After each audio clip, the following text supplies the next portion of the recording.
নমস্কার বন্ধুরা, চলে এলাম আজকে আবার টেস্টি টিপস ফুড চ্যানেলে। তো আপনাদের সামনে আবার একটা রেসিপি নিয়ে। তো আজকে আমি পুরানো স্বাদের লাউ চিংড়ি বানাবো। তো সম্পূর্ণ মুখরোচক পুরানো স্বাদের লাউ চিংড়ি, তো যাতে ভাত দিয়ে খেতে কোনো কথা হবে না। তো দেখতে থাকুন কিভাবে রেসিপিটা আমার সাথে শেয়ার করি। এই যে এখানে লাউ একদম কেটে খোসা ছাড়িয়ে কেটে নিয়েছি ছোট ছোট করে পিস করে, খুব ছোট করিনি কারণ লাউ গলে গেলে খেতে বেশি ভালো লাগে না। তো সেই বুঝেই রাখতে হবে, তো সেই বুঝেই পিস করেছি। এই লাউ চিংড়ি মানে অবশ্যই চিংড়ি মাছ, তো চিংড়ি মাছ নিয়েছি। আর এখানে একটা আলুকে চৌকো চৌকো আকারে কেটে নিয়েছি। একটা টমেটো আছে, আমি গার্নিশের অল্প একটু ধনেপাতা দিচ্ছি, তো আপনারা না দিলে নাও দিতে পারেন, কাঁচা লঙ্কা। তারপরে মশলার মধ্যে যা দেবো তো দেখাতেই থাকবো, তো দেখতে থাকুন। প্রথমে লাউটাকে একটু হালকা করে সেদ্ধ করে নেব। গরম জল হয়ে গেছে, ফুটান্ত জল। তো এর মধ্যে আমি পরিমাণ মতো নুন দিয়ে দিলাম, যাতে এখন নুনটা দিলে লাউয়ের মধ্যে নুনটা টেনে নিতে পারি। একটু নুন দিয়ে দিচ্ছি, আর অল্প একটু হলুদও দিয়ে দিলাম। নুন হলুদ দেওয়া হয়ে গেছে, জল তো ফুটছে। তো এর মধ্যেই আমি এবার এই যে লাউটা ছেড়ে দেবো। আমি কিন্তু আলুটা ভাপাবো না, আলুটা এমনি ওরকমই কাঁচা অবস্থাতেই ভেজে নিয়ে রান্না করব। শুধু লাউটাকেই হাফেরও কম আর কি সেদ্ধ করে নেব।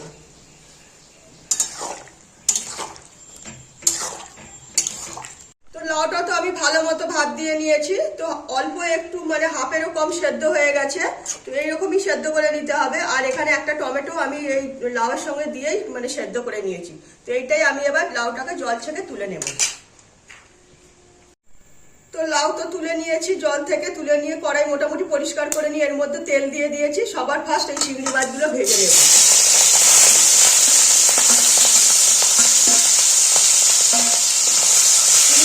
বেশি লাল করে ভাজবো না, হালকা করে ভাজবো। বেশি লাল করে ভাজলে চিংড়ি মাছের গন্ধটা নষ্ট হয়ে যায়, আর চিংড়ি মাছ বেশ শক্ত হয়ে যায়।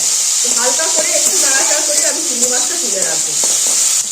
তো চিংড়ি মাছগুলো আমার হালকা করে ভাজা হয়ে গেছে, এটাই আমি এবার কড়াই থেকে তুলে রাখবো।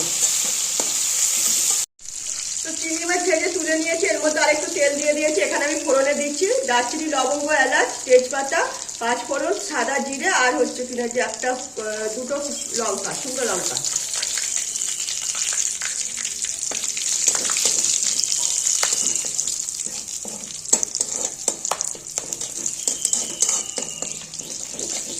তো ফোড়নটা তো আমার ভালো মতো ভাজা হয়ে গেছে। এবার এর মধ্যে আমি এই যে এগুলো একটা আলু যে আমি কেটে রেখে দিয়েছি, সেই একটা আলুকেই আমি এর মধ্যে ছেড়ে দেবো।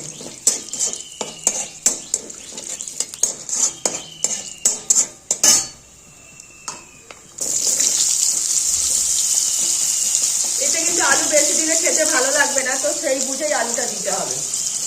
তো আলুটা অল্প একটু ভাজা ভাজা করে নেবো, যেহেতু আমার আলু ভাপানোও নেই, কিচ্ছু না। তো অল্প একটু ভাজা করে নেবো, যাতে আলু একটু কালারটাও চলে আসে আর আলুটা হালকা একটু নরমও হয়ে যায়। তো পরিমাণ মতো আমি নুন দিয়ে দিয়েছি। এখন আর এর মধ্যে আমি হলুদ দেবো না, মশলার সঙ্গে একবারে সব কিছু দিয়ে দেবো। আগে একটু ভাজা করে দেবো আলুটা হালকা করে। তো আলুটা তো ভালো মতোই লাল করে ভেজে নিয়েছি। তো এইটা এর মধ্যে আমি এবার মশলা দিয়ে দেবো। এক চামচের একটু বেশি সামান্য আদা বাটা দিলাম, অর্থাৎ পরিমাণ মতো। এবার দেব এক চামচেরও কম হলুদের গুঁড়ো। কাঁচা লঙ্কা ব্যবহার করবো, তাই অল্প একটু ঝাল দিচ্ছি, বেশি লঙ্কা গুঁড়ো দিলাম না। আর এক চামচ ধনের গুঁড়ো, আর এক চামচ জিরের গুঁড়ো, তো এইটা দিলাম।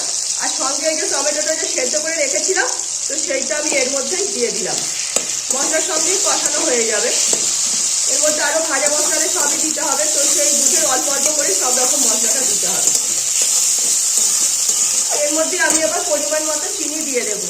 লাউ চিংড়িতে একটু একটু যেমন মিষ্টি, একটু ঝাল সব রকম মেশানো থাকে, সেই বুঝেই আমি চিনিটা দিয়ে দিলাম। একটু কষিয়ে নেব আগে সবার প্রথমে, যাতে টমেটো কাঁচা গন্ধটাও কমে যায় আর মশলাটাও কষানো হয়ে যায়। তো মশলার সঙ্গে আলু ভালো মতো কষানো হয়ে গেছে, তেল ছেড়ে আসছে। তো আমি এবার এর মধ্যে এই যে হাফ সেদ্ধ করা লাউটা দিয়ে দিলাম।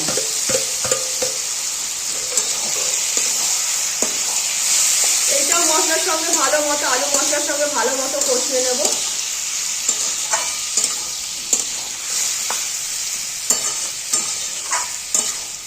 কষিয়ে নিয়ে তারপরে আমি এর মধ্যে জল ঢেলে দেবো।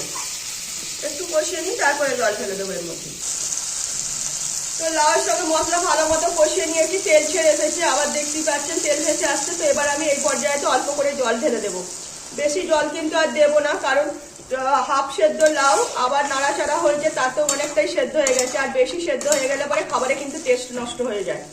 তো আমি পরিমাণ মতো জল দিয়ে দিয়েছি। তো নুনটা দেখেই নিতে হবে। তো নুন আমার যা দেওয়া আছে আশা করি ওইটি হয়ে যাবে। তো আপনারা যদি নুন কম হয় দিয়ে দেবেন পারলে। 2-4টে কাঁচা লঙ্কা ফেলে দিলাম এর মধ্যেই ঝালের জন্য। আর অল্প করে একটু, এইটাও আপনারা না দিতে পারেন, অল্প একটু ধনেপাতা দিয়ে দিলাম সামান্য।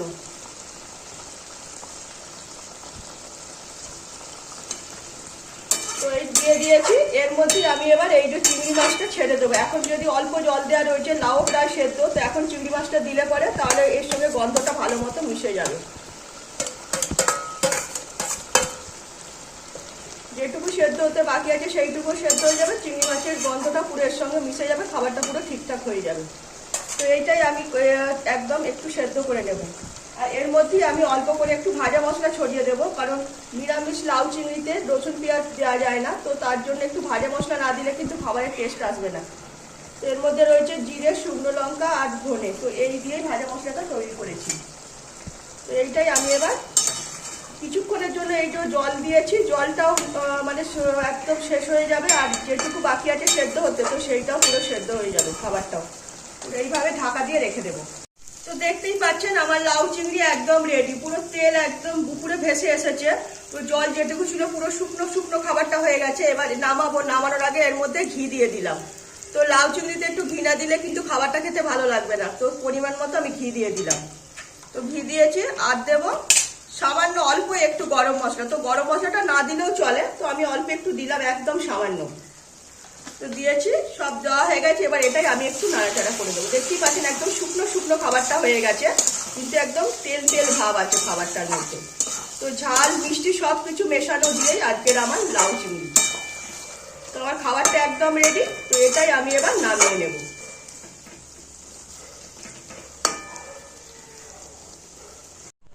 তো দেখলেন কত চটজলদি রান্না হয়ে গেল লাউ চিংড়ি।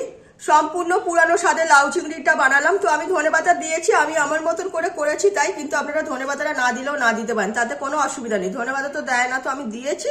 একটু কালারফুল লাগবে, দেখতে ভালো লাগবে, তো তাই জন্য একটু টেস্টে একটু আলাদা হবে, তো সেই জন্য তাই জন্য। তো একদম লাউ চিংড়িটা একটু ঝাল একটু মিষ্টি সব রকম মেশানোই লাউ চিংড়ি। আর লাউ চিংড়িতে কিন্তু অবশ্যই একটু ঘি দিতে হবে। ঘি না দিলে কিন্তু লাউ চিংড়ির টেস্টটা আসবে না। তো সব কিছু দিয়েই আজকে আমার লাউ চিংড়ি আপনাদের সঙ্গে শেয়ার করলাম। তো আশা করি এই দিয়ে তো গরম ভাত খেতে কোনো কথা হবে না। গরম ভাত আর লাউ চিংড়ি জাস্ট জমে যাবে। তো রেসিপিটা একবার অবশ্যই এইভাবে বানিয়ে দেখবেন। ভাজা মশলা কিন্তু একটু দিতেই হবে, তবেই কিন্তু খাবারের টেস্টটা আসবে।